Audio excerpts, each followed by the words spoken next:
विडान foundation की biology की class में आपका फिर से स्वागत है। साथियों, हम पढ़ रहे थे पाचन तंत्र और पाचन तंत्र में हमने यकृत तक पढ़ लिया था, ठीक है। और उससे आगे की क्लास में फिर कंटिन्यू कर रहा हूं, तो बने रहिए, ध्यान दीजिए, ठीक है। एक एक चीजों को अच्छे से समझते हैं। तो हम पढ़ चुके थे, अभी तक हमने पढ़ा उसको थोड़ा बता देता हूँ। अभी हमने पढ़ा पाचन तंत्र। पाचन तंत्र में हमने जीभ से लेके मुख गुहिका से लेके जो हमारा ग्रास नली है, ग्रास नली से अमाशय को पढ़ा। अमाशय के बाद हमने जो सबसे बड़ी ग्लैंड्स होती है हमारी यकृत, उसको पढ़ा। और उसके बाद इंपोर्टेंट पार्ट आता है जिससे क्वेश्चन बनते ही हैं प्रत्येक एग्जाम में। तो आप ध्यान से समझिए, एक एक चीजों को धीमे धीमे करके हम पढ़ाएंगे आपको, आप समझते रहिए, ठीक है। अगला जो अंग आएगा इसमें, तो मैं यहां लिख देता हूं पाचन तंत्र। पाचन तंत्र ही आपका चल रहा है अभी। टॉपिक बड़ा है, लेकिन क्या है आपको समझना है, क्योंकि इससे क्वेश्चन बनते ही हैं। कोई भी एग्जाम हो, इससे क्वेश्चन आपको बनते ही दिखाई देंगे, ठीक है। तो हमारा जो अगला जो अंग है वो है आपका पैनक्रियास, अग्नाशय।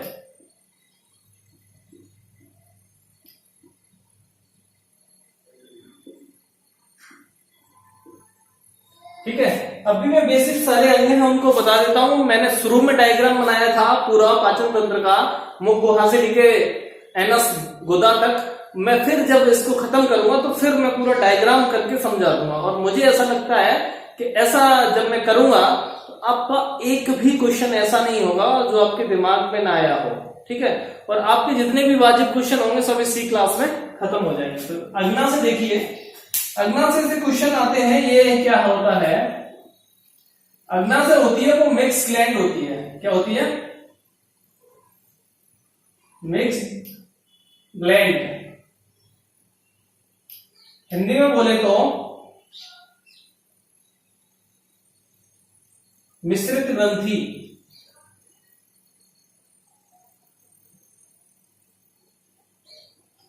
अब मिश्रित ग्रंथि से आप समझ नहीं पा रहे होंगे कि मैं क्या कहना चाह रहा हूं। जो ग्लैंड्स होती हैं, ग्लैंड्स बेसिकली दो टाइप की होती हैं। एक होती है आपकी एंडोक्राइन,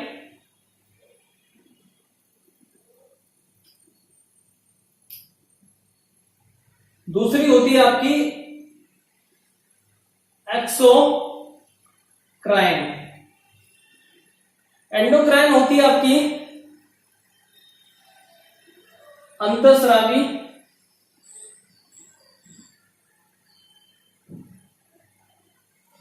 और एक्सोक्राइन होती है आपकी बाह्यस्रावी।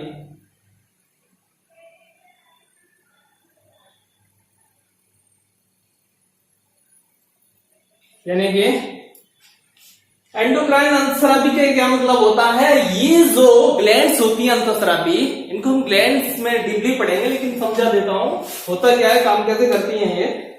तो एंडोक्राइन होती है अंतःस्रावी बोला जाता है। और अंतःस्रावी क्या होती है, इनके पास डक्ट नहीं होती हैं और सीधे ये ब्लड में जाके घुल जाती हैं। और सबसे पहले पहचानेंगे हम कैसे, ये सीक्रेट करती हैं आपका हार्मोन का। क्या निकालती हैं? जो एंडोक्राइन ग्लैंड्स होती हैं वो हार्मोन्स रिलीज करती हैं, हार्मोन को निकालती हैं, ठीक है। किसको? हार्मोन्स को निकालती हैं, ठीक है। और जो एक्सोक्राइन होती है वो निकालती है आपको जो एंजाइम होता है,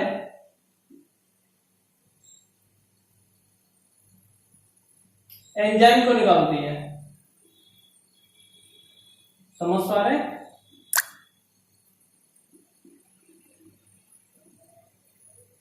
आपको समझ में अभी आया होगा। जो ग्लैंड्स होती है वो दो प्रकार की होती है, एंडोक्राइन अंतःस्रावी और एक्सोक्राइन बाह्यस्रावी। अंतःस्रावी होती है वो हार्मोन को निकालती है, हार्मोन्स को निकालती है। और एक्सोक्राइन जो बाह्यस्रावी होती है वो एंजाइम्स और जो जूस होते हैं उनको निकालती है,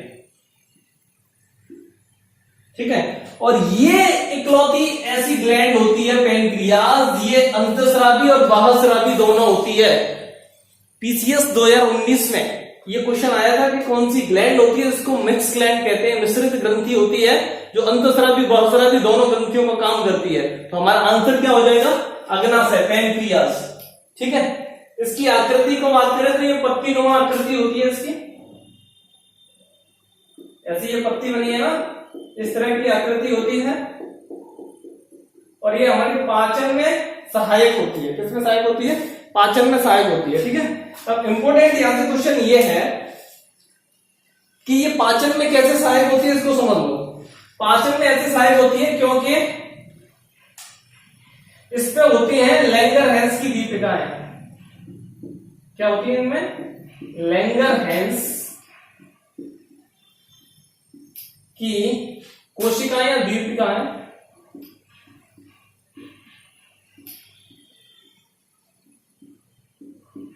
और लैंगरहैंस की दीपिकाएं बेसिकली तो बेसिक क्वेश्चन बनते हैं, लेकिन मैं आपको लैंगरहैंस की कितनी कोशिकाएं होती हैं उनको सभी डिटेल बता दूंगा। शायद आपने नहीं पढ़ी हो, लेकिन समझ लीजिए। और ये जो है यहां से जितने भी क्वेश्चन हैं आपके, कौन कौन से क्वेश्चन कैसे बनते हैं इन सबको हम देख लेंगे। जैसे एक तो होती है अल्फा सेल, दूसरी होती है बीटा सेल, तीसरी होती है डेल्टा सेल और चौथी होती है एफ सेल्स और इन्हीं को बोलते हैं पीटी सेल्स। तो लैंगरहैंस की जो दीपिकाएं होती हैं उनमें क्या है, 4 तरह की सेल होती हैं और ये 4 तरह की सेल जिसमें हमारी अल्फा, बीटा, डेल्टा और एफ सेल, और जो ये जो 3 होती हैं अल्फा सेल, बीटा सेल और ये डेल्टा सेल, ये तो निकालती है हार्मोन। समझ पा रहे, क्या निकालती है ये, हार्मोन। अगर हार्मोन निकालती है तो फिर मैं अगेन आपको बता रहा हूं, अगर हार्मोन निकाल लेंगे तो वो क्या होगी, एंडोक्राइन होगी। कौन सी ग्रंथियां हो गई, एंडोक्राइन। समझ पा रहे, अगर उसने हार्मोन निकाला है तो वो क्या हो गई, एंडोक्राइन ग्लैंड हो गई। और ये निकालती है आपका एंजाइम, निकालती है एंजाइम और जूस। और जब एंजाइम और जूस ये निकालती है तो ये क्या हो गई, एक्सोक्राइन हो गई। तो ये 3 तो एंडोक्राइन होती है, अल्फा, बीटा, डेल्टा, और ये होती है वो एक्सोक्राइन होती है। छोटे जो एग्जाम होते हैं सी ग्रेड और डी ग्रेड, उनमें इसका डीपी नहीं पूछा जाता है। इनमें से जो क्वेश्चन बनते हैं वो मैं आपको बता देता हूं। ठीक है, तो आगे देखें तो जो अल्फा सेल होती है, अल्फा सेल अगर हमने बताया कि ये हार्मोन निकालती है तो सर ये कौन सा हार्मोन निकालती है, तो ये जो हार्मोन निकालती है उसे बोलते हैं ग्लूकागोन।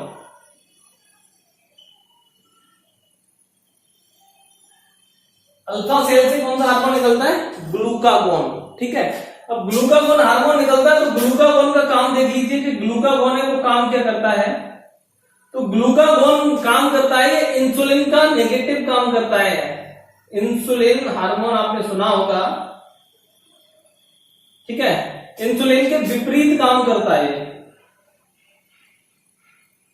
ठीक है, अब इंसुलिन के विपरीत काम करता है तो आपका क्वेश्चन हो सकता है कि सर क्या काम करता है ग्लूकागोन। ग्लूकागोन का काम क्या होता है कि ग्लूकागोन है वो आपका, मैं इसको आगे ही बताता जा रहा हूं एरो करके, क्योंकि ये जो चीजें मुझे नीचे डिस्क्राइब करनी है।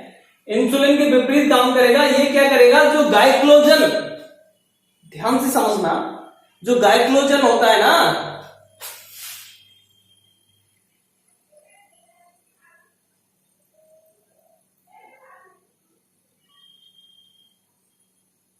गाइक्लोजन आपको याद होगा जब हमने लीवर में पढ़ा था तो हमने बताया था कि लीवर क्या करता है, ग्लूकोज को गाइक्लोजन के रूप में इकट्ठा रखता है। किसमें, लीवर में। ठीक है, तो ये क्या करता है, गाइक्लोजन, ग्लूकागोन होता है वो गाइक्लोजन को बदल देता है किसमें, ग्लूकोज में।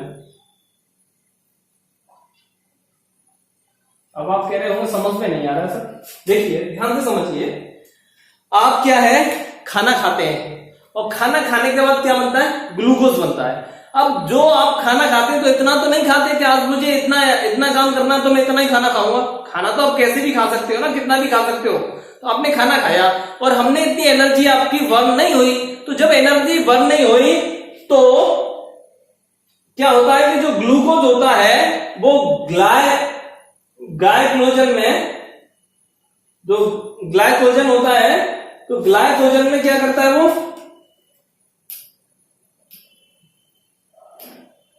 ग्लाइकोजन के रूप में कहा, लीवर में इकट्ठा हो जाता है। कहां इकट्ठा हो जाता है ये, लीवर में इकट्ठा हो जाता है। और फिर जब हमें एनर्जी की आवश्यकता होती है और हमने कोई खाना नहीं खाया होता है, ग्लूकोज नहीं होता है, तो ये जो ग्लूकागोन हार्मोन है, इंपॉर्टेंट है, ध्यान से समझिए, ये ग्लूकागोन हार्मोन है, वो क्या करता है, जो ग्लाइकोजन हमारा लीवर में इकट्ठा है उसको किस में बदल देगा, ग्लूकोज में बदल देगा। और ग्लूकोज में बदल देगा तो हमें मिल जाएगी एनर्जी, मिल जाएगी। तो इसीलिए इसको क्या है, इसीलिए इसको फास्ट हार्मोन भी बोलते हैं। समझ पा रहे हैं, फास्ट हार्मोन। जब हम उपवास करते हैं, क्या करते हैं, उपवास करते हैं, तो हम क्या करते हैं, ग्लूकोज, यानी कि हम कोई भी अनाज खाते नहीं हैं और नहीं खाते हैं तो लिक्विड चीजें खा रहे हैं, तो हमें पर्याप्त मात्रा में ग्लूकोज नहीं मिल पाता है। जब पर्याप्त मात्रा में ग्लूकोज नहीं मिलेगा तो इट मींस आपको जो आवश्यकता है एनर्जी की वो नहीं मिल पाएगी। तभी क्या करता है, जो ग्लाइकोजन है वो ग्लाइकोजन चला जाता है, ग्लूकागोन होता है, वो ग्लाइकोजन को बदल देता है ग्लूकोज में, और ग्लूकोज दे देता है हमें एनर्जी। दूसरा क्या होता है, इसको बर्थ हार्मोन भी बोलते हैं। क्या, बर्थ।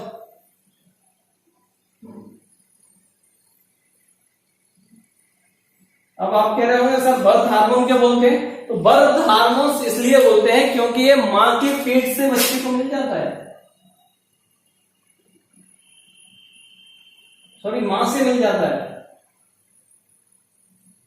शुरू से ही ऐसे मां से मिल जाता है, इसलिए इसको वो बोला जाता है। ठीक है, ग्लाइकोजन हो गया। अब जो बीटा सेल्स होती हैं ये कौन सा हार्मोन रिलीज करती है, तो ये जो हार्मोन रिलीज करती है इंपॉर्टेंट है, इंसुलिन।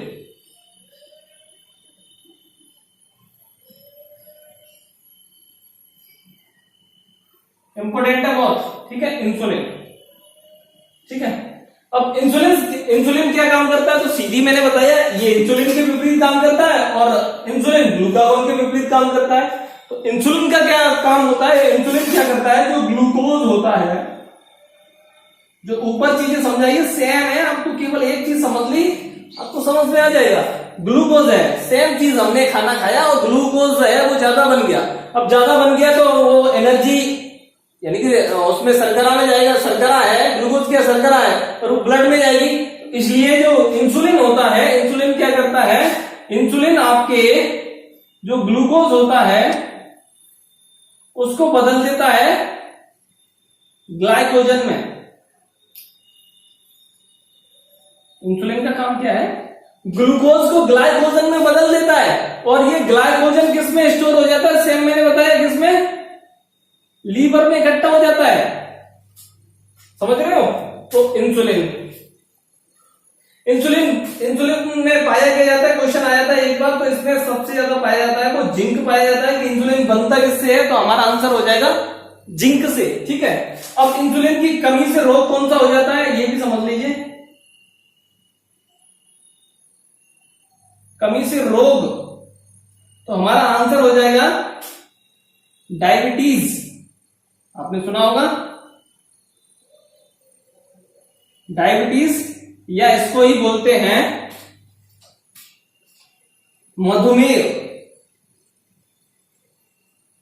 ठीक है, अगर इंसुलिन का निकलना, इंसुलिन की मात्रा कम हो जाती है तो हमारे शरीर में कौन सा रोग हो जाता है, डायबिटीज या मधुमेह रोग हो जाता है, जिसे हम अपनी भाषा में शुगर भी बोलते हैं। ठीक है, शुगर की बीमारी, तो उसमें शुगर की बीमारी में क्या हो जाता है, जो ग्लूकोज होता है, इंसुलिन कम निकलता है। जब इंसुलिन कम निकलेगा तो क्या है, ग्लूकोज ग्लाइकोजन में नहीं बदलेगा। जब ग्लाइकोजन में ये नहीं बदलेगा तो होगा क्या, ये ग्लूकोज है वो ब्लड में चलेगा, ब्लड में शर्करा की मात्रा ज्यादा हो जाएगी। तो ज्यादा शर्करा की मात्रा जब हो जाएगी तो हमें रोग कौन सा हो जाएगा, डायबिटीज या मधुमेह, या बोले शुगर। समझ पा रहे, ठीक है। तो अब आपका क्वेश्चन हो सकता है कि ये तो कमी से रोग है, तो क्या सर ग्लूकोज जब बढ़ता है,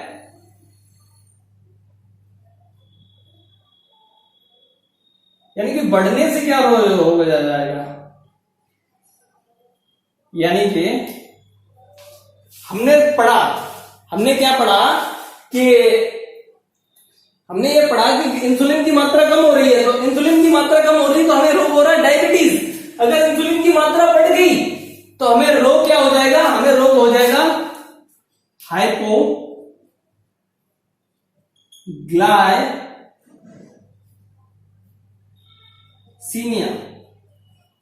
इंपोर्टेंट है।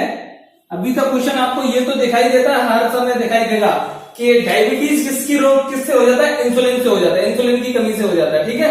और क्या बोलते हैं, और इंसुलिन के बढ़ने से कौन सा रोग हो जाता है, किसी एग्जाम में अगर आपको पूछ लिया तो आपका आंसर क्या हो जाएगा, हाइपोग्लाइसीमिया। समझ पा रहे हैं। अब यहां से क्वेश्चन एक और होता है कि इंसुलिन की खोज थी वो किसने की, इंसुलिन की खोज किसने की, तो बेटिंग और बेस्ट।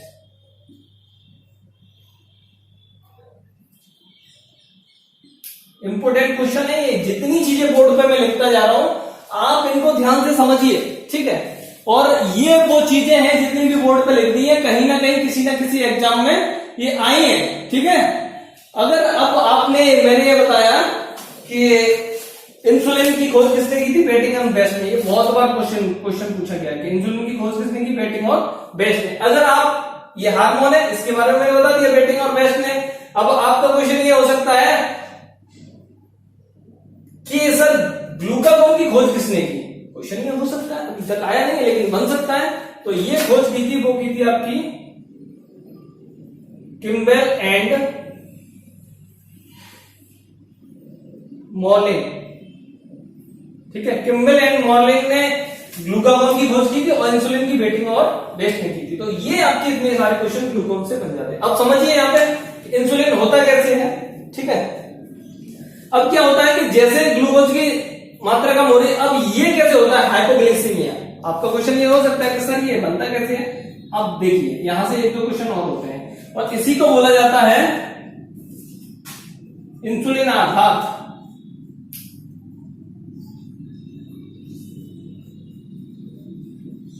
इंसुलिन आघात का मतलब है इंसुलिन बढ़ा और रोग हमें क्या हो गया, हाइपोग्लाइसीमिया।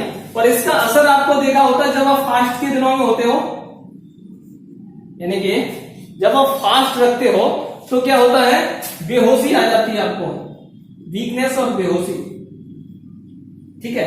या जब आपने क्या है कोई हार्ड वर्क कर रहे हैं या कोई क्या कर रहे हैं, आपका हार्ड वर्क कर रहे हैं तो आपको क्या आ जाएगा, बेहोशी आ जाएगी। और तभी ये हाइपोग्लाइसीमिया होता है। बेहोशी कैसे आती है कि आप एक तो फास्टिंग में खाना नहीं खा रहे, ग्लूकोज नहीं मिल पा रहा है, तो ग्लूकोज नहीं मिल पा रहा है तो ग्लूकागोन क्या करेगा कि जो आपकी बॉडी में ग्लाइकोजन है उसको ग्लूकोज में बदलेगा, ये तो होता फास्टिंग वाला। लेकिन जब इंसुलिन बढ़ गया, तो जब इंसुलिन बढ़ जाएगा तो वो क्या करेगा, जितना भी ग्लूकोज उसको मिलेगा वो उसको ग्लाइकोजन में बदल देगा। समझ पा रहे, यानी कि जितना भी ग्लूकोज होगा, यहां समझिए इंसुलिन की मात्रा अगर सही है तो सही है, लेकिन इंसुलिन की मात्रा जैसे ज्यादा होगी तो क्या करेगा, जो ग्लूकोज है उसको, जितना भी ग्लूकोज इसको मिलेगा, इसकी मात्रा ज्यादा हो जाएगी तो ये क्या कर देगा, इसको ग्लाइकोजन में बदल देगा, यानी कि ग्लूकोज बदल के ग्लाइकोजन में स्टोर हो जाएगा, एक करके में जो बचा था। समझ पा रहे। और हमें क्या चाहिए, एनर्जी, लेकिन ये नहीं मिल पा रहा है तो हम क्या हो जाएगी, हमें क्या आ जाएगी, बेहोशी हो जाएगी इसके बढ़ने से, ठीक है। और जब ये बेहोशी हो जाती है तभी आप बोलते हो ना, ग्लूकोज की क्या चढ़ाई जाती है, बोतल,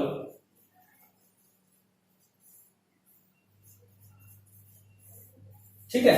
और जैसे ये बढ़ता है, इधर दिखाई नहीं दे रहा है, यहां लिख देता हूं।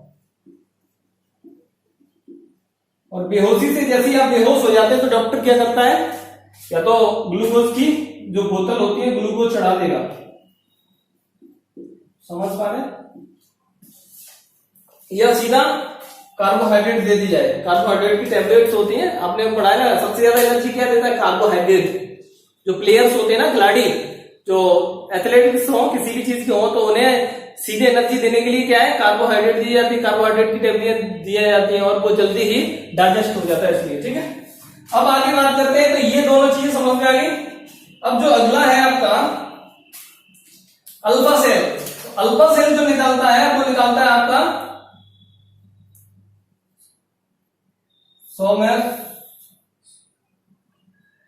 सोमेस्टोस्टेटिन।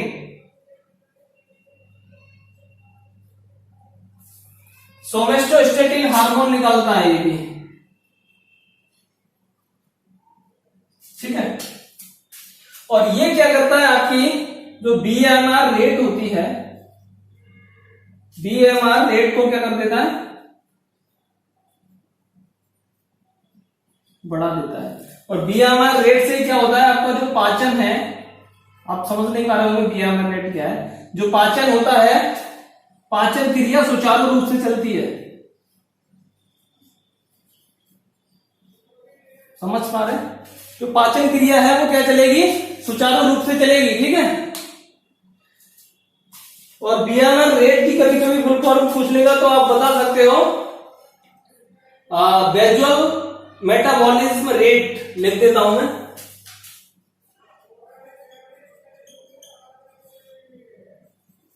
मेटाबॉलिज्म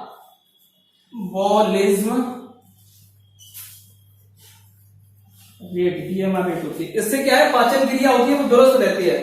और ये पाचन क्रिया लगभग 4 घंटे में, 4 से 5 घंटे में आपके संपूर्ण भोजन को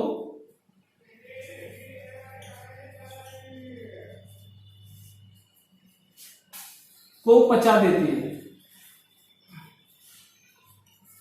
समझ गए?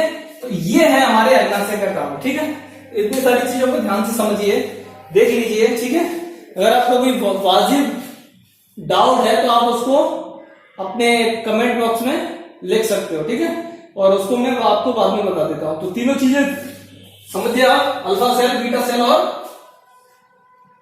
डेल्टा सेल, इन तीनों सेलों से बनती है। क्वेश्चन में आपको बता दूं, क्वेश्चन ज्यादातर बनता क्या है, इतनी सारी चीजें लिख दी, इंपोर्टेंट सभी हैं, लेकिन जब आप समझेंगे तो आप मैं बता दूं क्वेश्चन क्या बनता है। क्वेश्चन ये बनता है कि इंसुलिन की कमी से कौन सा रोग हो जाता है, आंसर हो जाएगा हमारा डायबिटीज, ठीक है। अब क्वेश्चन ये हो सकता है कि इंसुलिन कहां बनता है, इंसुलिन कहां से सीक्रेट होता है, आंसर हो जाएगा हमारा अग्नाशय। अग्नाशय में कहां से होता है, तो हमारा हो जाएगा लैंगर एजेंट की बीटा कोशिकाओं से। समझ पा रहे हो, ठीक है। एक बार पूछ लिया गया था कि इंसुलिन अग्नाशय की कौन सी कोशिकाओं से निकलता है, तो हमने तो पढ़ रखा है कि जो इंसुलिन होता है वो अग्नाशय से निकलता है, पेनक्रिया से निकलता है, लेकिन हमें नहीं पता कौन सी सेल से निकलता है। तो हमारा आंसर क्या हो जाएगा, सर बीटा सेल से निकलता है। तो इंसुलिन होता है बीटा सेल से निकलता है, ठीक है। इसकी खोज किसने की थी, बेटिंग और प्रेस्ट ने की थी। आसान क्वेश्चन, ठीक है। इसमें होता क्या है, जिंक होता है सर इसमें, ठीक है। और कमी से डायबिटीज या मधुमेह रोग हो जाता है, ठीक है। और ये अगर बढ़ जाए तो हाइपोग्लिसीमिया रोग हो जाता है। हाइपोग्लिसीमिया में क्या हो जाता है, बेहोशी हो जाती है। और जब बेहोशी हो जाती है तो क्या करते हैं, डॉक्टर ग्लूकोज की बोतलें हम पे चढ़ा देते हैं और हमें ग्लूकोज मिल जाता है, ताकत मिल जाती है, तो बेहोशी खत्म हो जाती है। समझ पा रहे हैं, ठीक है। यहां से बहुत सारी चीजें आपकी फिनिश ही हो गई हैं। अब मैं आपका जो एफ सेल या पीपी सेल है इनके बारे में बता देता हूं, ठीक है। और मैं इसको इरेज कर रहा हूं। तो चीजों को समझिए, धीमे धीमे करके चीजें समझते जाइए। और एक एक चीज को आप एक बार, 2 बार, अगर आप 2-3 बार ये वीडियो देख लेंगे तो मुझे नहीं लगता आपको कोई चीज लिखने की आवश्यकता है, ठीक है। प्रीवियस ईयर जो क्वेश्चन पेपर है आप उनको लगाइए, और उनको लगाने से आपको मालूम पड़ जाएगा कि ये जो मैं पढ़ा रहा हूं वो कितना इंपॉर्टेंट है। कोई भी एग्जाम हो आपका, आप एसएससी दे रहे हो या रेलवे दे रहे हो या किसी भी फोर्स की तैयारी कर रहे हो, जहां तक कि आप स्टेट पीसीएस वगैरह में भी इस तरह के क्वेश्चन बनते हैं, और मैंने आपको दिखाई भी है। या आप प्रीवियस ईयर क्वेश्चन पेपर उठाइए, किसी की मत मानिए, और उसमें देखिए क्या लेवल है, क्या चीजें हैं, ठीक है। क्वेश्चन का कोई लेवल नहीं होता है, ग्रुप डी में भी आ जाए और ग्रुप ए में भी पूछ लिया जाए, ठीक है। ए में क्या होगा, थोड़ा उसका ज्यादा विस्तार से पूछ रहा होगा, और उसमें 1 लाइन पूछ रहा होगा, ठीक है। तो ये क्या क्या काम करते हैं, ठीक है। अब जो बात करती है, जो पीसी सेल थी उसमें मैंने बताया था कि क्या भी निकलते हैं वहां पे, एंजाइम भी निकलते हैं। तो एंजाइम कौन कौन से निकलते हैं इसमें,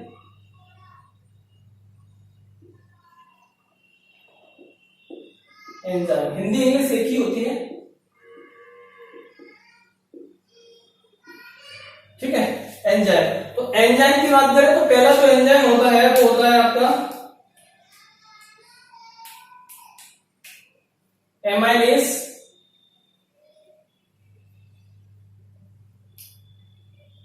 ठीक है। एमाइलेज, एमाइलेज क्या करता है, आपके जो कार्बोहाइड्रेट होते हैं उनको बचाता है।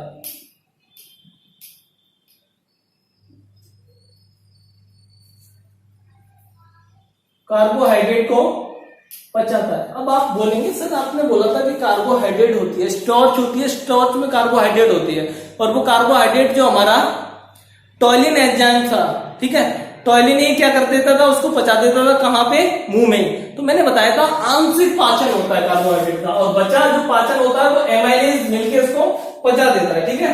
दूसरा है वो है लाइपेज।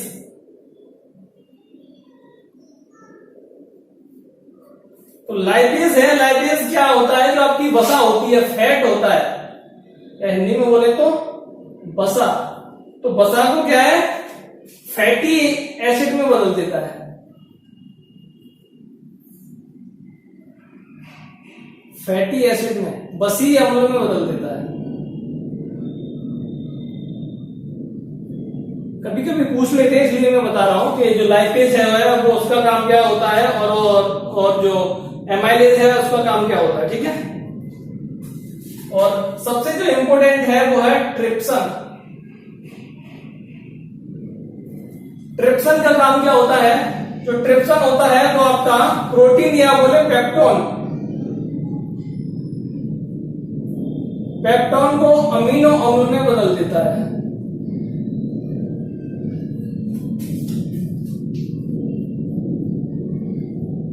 समझ पा रहे हैं, तीनों चीजें आप समझ लेंगे। कभी कभी पूछ लेते हैं कि जो ट्रिप्सन है वो कहां से सीक्रेट होता है। क्वेश्चन पूछा गया है कि जो ट्रिप्सन है मानव शरीर के कौन से अंग से निकलता है, तो हमारा आंसर हो जाएगा कहां से, अग्नाशय से निकलता है। ट्रिप्सन और टॉयलिन में भेद रखने का, ठीक है। हाँ, जो टॉयलिन है वो आपकी टंग जो सलाइवा होती है वहां से निकलता है, जो ट्रिप्सन है वो यहां से निकलता है। तो ये जो है वो हमारे क्या है, छोटी आंत में जाते हैं, यहाँ से ग्लैंड है, अंग नहीं है, भोजन इसमें जाता नहीं है, ध्यान रखना, ठीक है। अभी मैं डायग्राम बनाऊंगा उसमें समझ लेना, ठीक है। और ये उसमें नहीं जाता, केवल ये क्या है, भोजन में मिलते हैं, और भोजन में मिलने के बाद क्या करते हैं, उसको पचाने में सहायता करते हैं, ठीक है। तो इसको मैं इरेज कर रहा हूं। तो इस तरह आपका जो अग्नाशय है, अग्नाशय की सारी चीजें लगभग खत्म हो गई है, ठीक है। आगे जो बात करते हैं, अगला जो अंग आएगा वो आएगा आपका इंटेस्टाइन, मतलब आंत।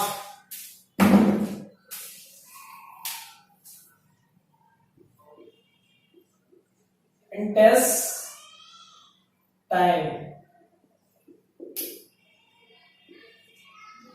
हिंदी में बोले तो आंत। आंत दो प्रकार की होती है, एक स्मॉल इंटेस्टाइन और दूसरी लार्ज इंटेस्टाइन।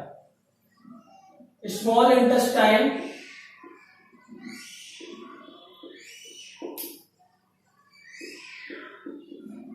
छोटी आंत,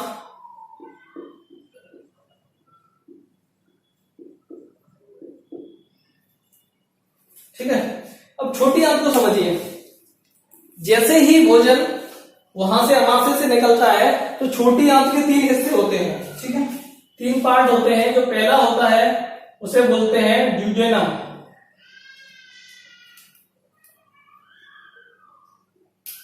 दूसरा पार्ट होता है उसको बोलते हैं जेजुनम,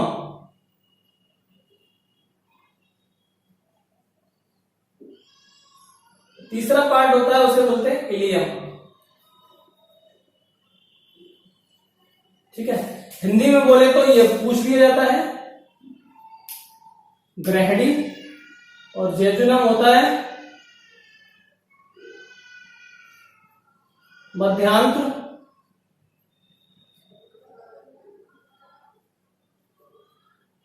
और ये जो होता है इसको बोलते हैं क्षुद्रांत।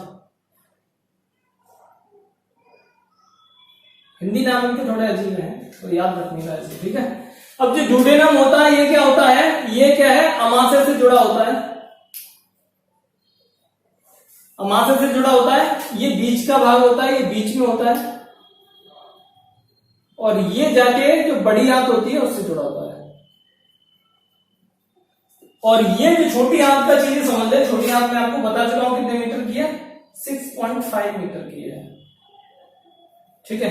6.5 मीटर की है, और भोजन का अधिकांश पाचन संपूर्ण पाचन है वो यहां हो जाता है। कहां हो जाता है? छोटी आंत में। ध्यान रखने का, यानी कि छोटी आंत में ये सब चीजें आती हैं और मिलाती हैं और भोजन क्या है? पच जाता है। और भोजन पचने के बाद यहां होता है इसका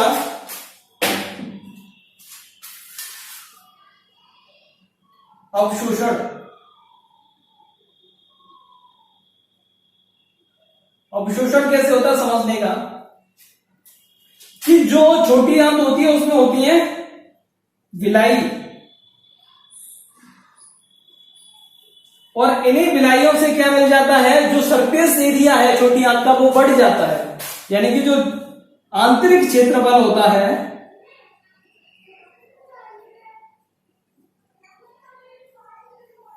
बढ़ जाता है। और जितना आंतरिक क्षेत्रफल बढ़ जाएगा खाना उतना ही उसके टुकड़े टुकड़े हो जाते हैं, उसमें जो सारे एंजाइम हैं वो मिल जाते हैं, और यहां से निकलता है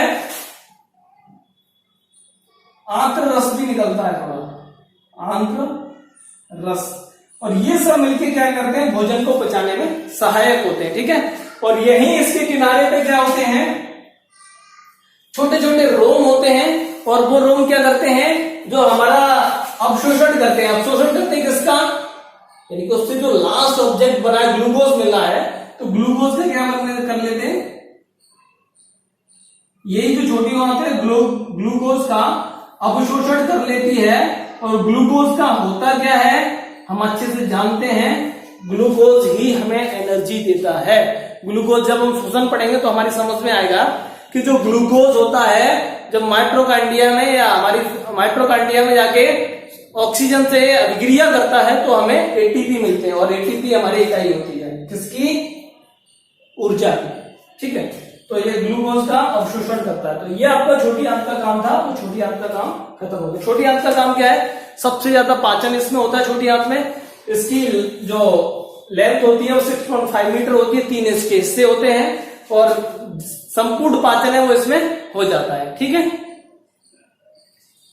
इतना ही क्वेश्चन होगा। ठीक है, आगे साफ कर देते हैं। इंपोर्टेंट चीजें हैं, मुझे नहीं लगता इतना जो करा रहा हूं मैं उससे आपका कोई भी चीजें बचेंगी। ठीक है, अब इसके बाद आती है आपकी लार्ज इंटेस्टाइन। आप केवल ध्यान दीजिए, क्लास में बने रहिए। ठीक है, लास्ट तक क्लास को देखिए, आपका एक भी क्वेश्चन नहीं रहेगा। अभी तो मैंने इसको बेसिक बताए हैं। ठीक है, मैं एक एक इसका हिस्सा बनाऊंगा और उसके बाद आप इसको देख सकते हो। अब देखो लार्ज इंटेस्टाइन यानी कि बड़ी आंत। अब यहां से कुछ क्वेश्चन बनते हैं उनको देख लेते हैं। बड़ी आंत की जो हाइट जो लेंथ होती है 1.5 मीटर, यानी कि बड़ी आंत छोटी होती है, छोटी आंत बड़ी होती है लंबाई में। लेकिन इसका जो ठीक है, तो ये बड़ी होती है। इसका काम क्या होता है? इसके जो भाग होते हैं, पहले तो काम वर्क देख लो। इसका वर्क है वो क्या है? वर्क इसका क्या है? एक तो क्या है, ये कुछ विटामिन होते हैं, जैसे विटामिन डी और के को विटामिन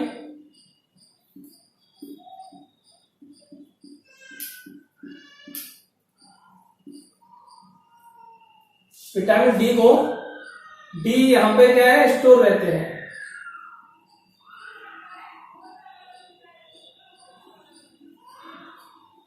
ठीक है, और क्या होता है इसमें?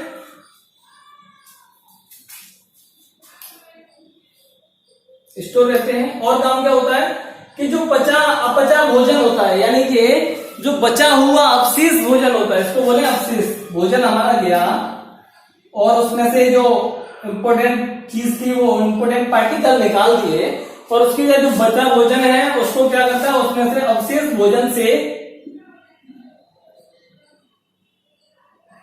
जल अवशोषित करता है। समझ पा रहे हैं? यानी कि मैंने बताया कि जो भी आप ठोस खा रहे हैं, कुछ भी खा रहे हैं, उसको लिक्विड फॉर्मेट में बदल देते हैं, और छोटी आंत में वो कस के फैलते हैं, और वहां से उसका ग्लूकोज और इंपोर्टेंट पार्टिकल्स होते हैं वो निकाल दिए जाते हैं, और बची चीजें कहां चली जाती है, बड़ी आंत में चली जाती है, और अवशोषित भोजन से जो क्या है, जो बचा हुआ जल है वो निकाल लिया जाता है और ये रहता है यहीं। ठीक है, तो ये बड़ी आंत का काम हो गया। और यहाँ पे छोटे छोटे कीड़े मकोड़े से होते हैं वो इसको अवशोषित करते हैं, तो ये बड़ी आंत का काम हो गया। ठीक है, इतनी ही चीजें इसमें होती हैं। इसके बाद आता है अपेंडिक्स।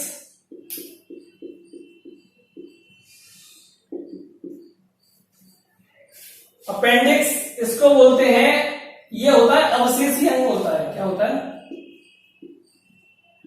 अब अवशेषी अंग हिंदी आप शायद समझ पा रहे हो, यानी कि अवशेषी अंग का मतलब होता है वो अंग जो केवल अब दिखाने के लिए बचे हैं, उसका कोई काम नहीं है। ठीक है, तो ये अवशेषी अंग होता है, ये इसके नीचे ही होता है, ये लगभग आपको मैंने बताया था 2 इंच का होता है।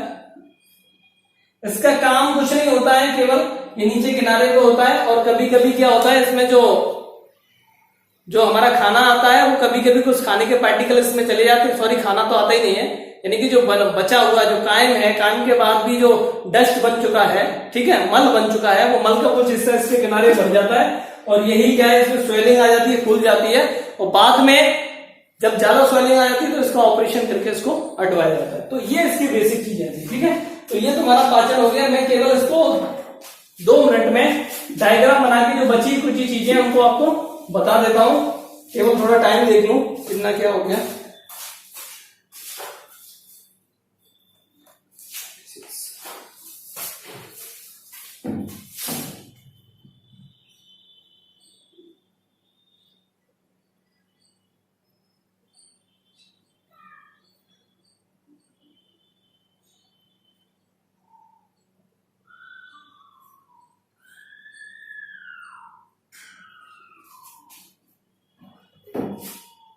ठीक है,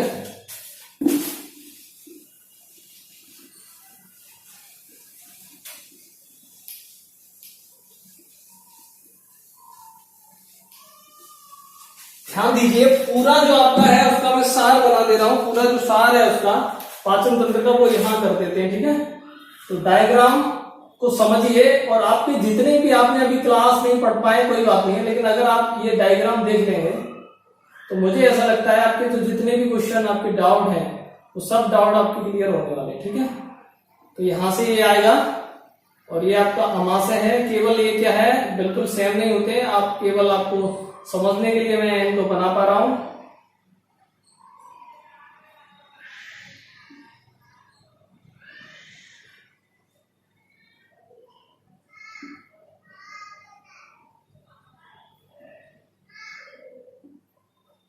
ठीक है, एक एक चीजें मैं आपको बारीकी से बताऊंगा, और इन सबको जान के आपका एक भी क्वेश्चन मुझे नहीं लगता है आपका रहने वाला है। ठीक है, तो आप केवल ध्यान दीजिए, समझते जाइए। ठीक है, और ड्राइंग पे मत जाना। ठीक है,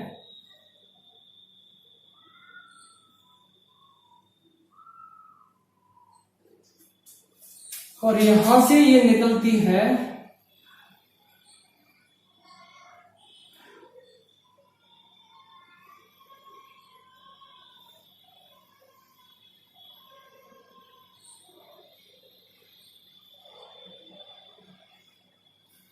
ठीक है, अब देखिए ध्यान से समझिए, एक एक अंग मैं आपको बता देता हूं और आपका एक भी क्वेश्चन नहीं रहेगा। यहां से हमने दांत पढ़े, जीभ पढ़े, पाचन कैसे होता है वो देखिए। यहां पर भोजन जाएगा और यहां पे इसको बोलते हैं मक्कल कैविटी, मुख गुहिका।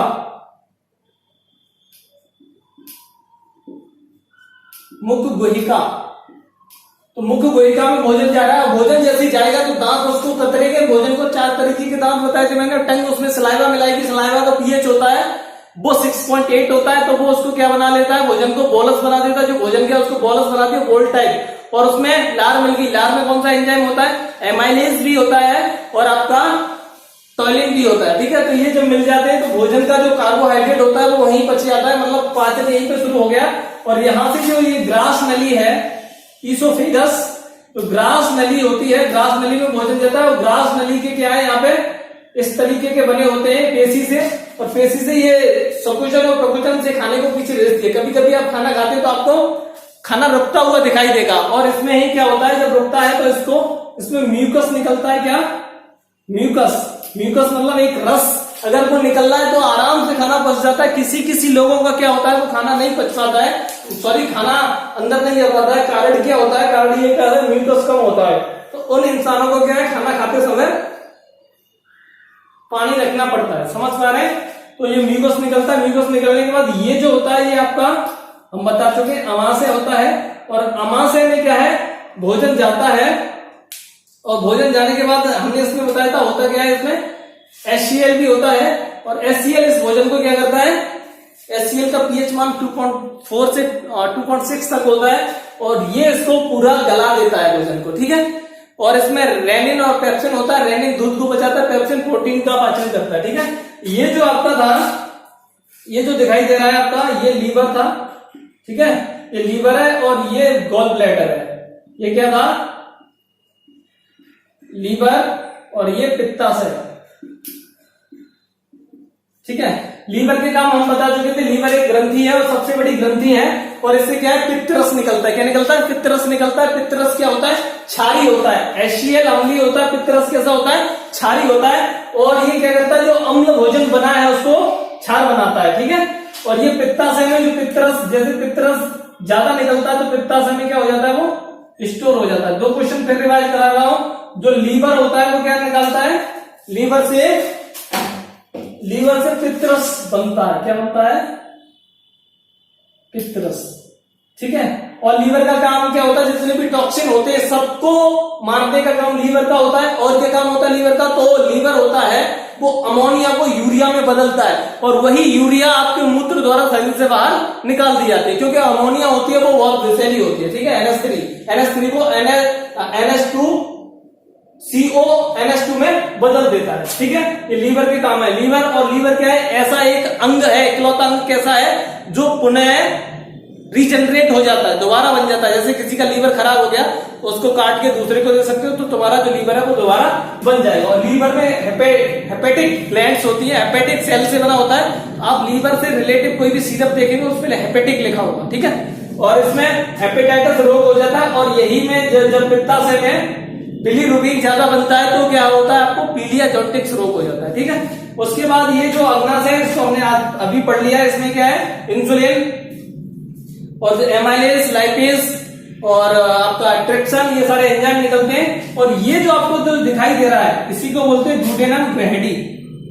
समझ पा रहे हैं? और इस ग्रहणी में आके ये इससे पित्तरस, और यहां से जो आपके आंतरिक रस होते हैं, पैंक्रियाज के जितने भी रस होते हैं और हार्मोन्स होते हैं, वो आके यहाँ मिल जाते हैं। और ये जो आंत का ही छोटा हिस्सा होता है ग्रहणी। उसके बाद ये बचा हिस्सा होता है, इसको ही आप बोलते हो मध्यांत, और बची छोटी आंत का जो हिस्सा होता है उसको जैसे जेजुनम, और ये सबसे लास्ट वाला हिस्सा होता है इसको इलियम।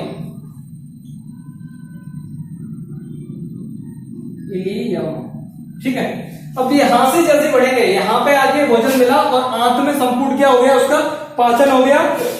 आंत में ऐसे पॉइंट होते हैं, समझ पा रहे हो, ये पॉइंट होते हैं। तो खाना पचने के बाद यहां से जो भी पोषक तत्व होते हैं वो ब्लड में मिल जाते हैं और वो चले जाते हैं आपकी केंद्रक में, ठीक है, कोशिका के केंद्रक में। वहां पे उनका क्या होगा, अवशोषण होगा। और यहां से बनने के बाद ये जो क्या है, बड़ी आंत का हिस्सा होता है, इसको बोला जाता है सीकम। और ये जो नीचे दिखाई दे रहा है, इसी को बोला जाता है अपेंडिक्स।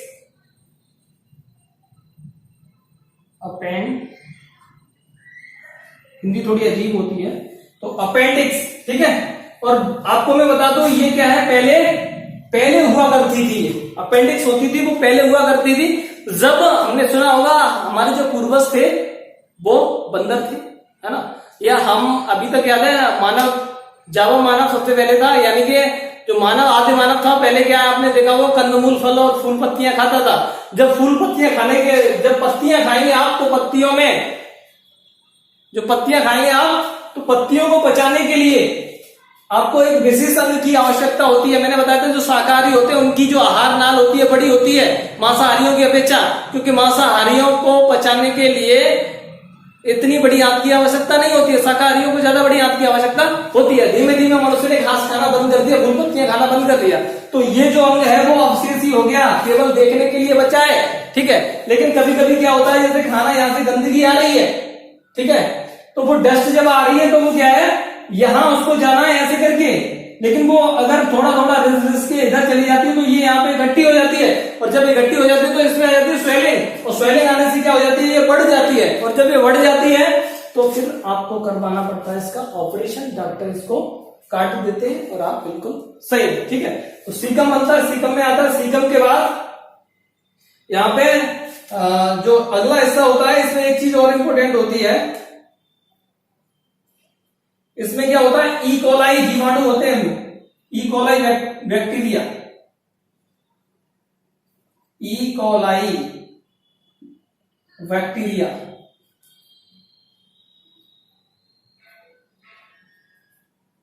ई कोलाई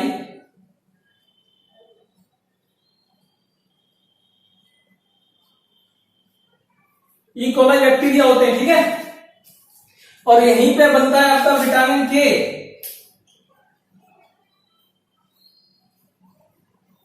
क्या बनता है, विटामिन के। अगर पूछा जाए कि विटामिन के कहां बनता है, तो हमारा आंसर क्या हो जाएगा, विटामिन के बनता है बड़ी आंत में। कहां बनता है,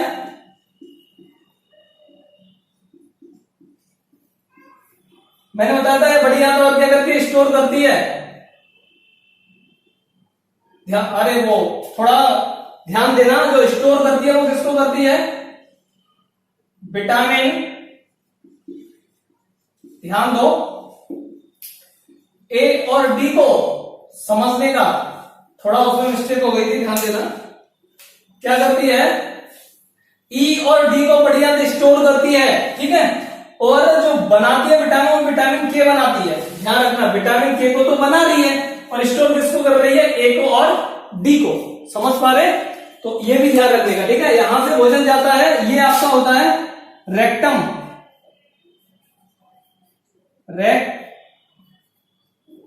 रेक्टम का मतलब मलाशय। और ये सब अवशोषित होने के बाद ये जो रेक्टम होता है, और ये रेक्टम में आपका जो मल होता है वो भर जाता है, और ये सबसे नीचे होता है, इसको बोलते हैं एनस, मतलब गुदा द्वार बोल देते हैं, ठीक है। और यहां से ये निकाल दिया जाता है, ठीक है। यहां पेशी होती है, पेशियां होती हैं, और ये तुम्हारे जो पेशियां होती हैं, जो मेंडुला अम्लागेटा होता है, मस्तिष्क छोटा दिमाग का जो पिछला हिस्सा होता है, उसमें आगे जुड़ी होती है। भोजन यहां से आया और पच के यहाँ स्टोर हो गया, फिर हमें क्या है, टाइम, हमारी कोशिकाएं, हमारा जो टाइमिंग बनी होती है, उस टाइमिंग के अनुसार क्या है, ये जो यहाँ मल है, डस्ट आपकी भाषा में बोले तो पोटी, यहाँ पे क्या रहता है, वो स्टोर रहता है, और ये बाद में शरीर से बाहर निकाल दिया जाता है, ठीक है। अब यहां से आपका एक क्वेश्चन और बनता है, आपने एक देखा होगा, पाइल्स रोग देखा होगा, पाइल्स हिंदी में बोले तो बवासीर। बहुत सारे लोग कभी कभी पूछ रहे थे, हमें जानना जरूरी है, क्योंकि बवासीर शरीर के कौन से अंग में होता है, तो एनस में होता है। होता क्या है कि जो हम भोजन खा रहे हैं, वो भोजन क्या होता है, कभी कभी आ जाता है, बहुत से लोग समझ ही नहीं पाते हैं होता क्या है। जब हम भोजन खा रहे हैं तो भोजन के क्या है, भोजन खुश्क हो जाता है, बोलते हैं खुश्की हो गई है। तो ये भोजन क्या है, ज्यादा टाइट हो जाता है, तो जब ज्यादा टाइट हो जाता है तो निकलने में तो दिक्कत होती है। दूसरा क्या होता है कि इसकी जो ये जो सतह है, यहाँ जो सतह है, यहाँ पे क्या होता है, ये छोटे छोटे मस्से टाइप बन जाते हैं, ये ऐसे करके पॉइंट। और जब ये ठोस भोजन यहाँ से निकलता है तो ये इससे रिश्ते हुए निकलते हैं, तो तभी हमारे क्या निकलता है, यहाँ पे ब्लड निकलेगा, ठीक है। फिर बवासीर या तो ऐसी चीजें कोई खाई जाए जिससे कि खुश्की है वो खत्म हो जाए, या फिर इसका ऑपरेशन होता है तो डॉक्टर काट के इन मस्सों को निकाल देता है, ठीक है। तो ये बेसिक स्ट्रक्चर हो गया आपका पूरा पाचन तंत्र का, ठीक है। तो ये सारी चीजें आप ध्यान रखने का है। कुछ रोग हैं जैसे आपका टाइफाइड है, ठीक है, वॉमिटिंग है, ठीक है, टाइफाइड है, वॉमिटिंग है, और कॉन्स्टिपेशन है, एक रोग होता है जो मैं इसी के बारे में बात कर रहे हैं,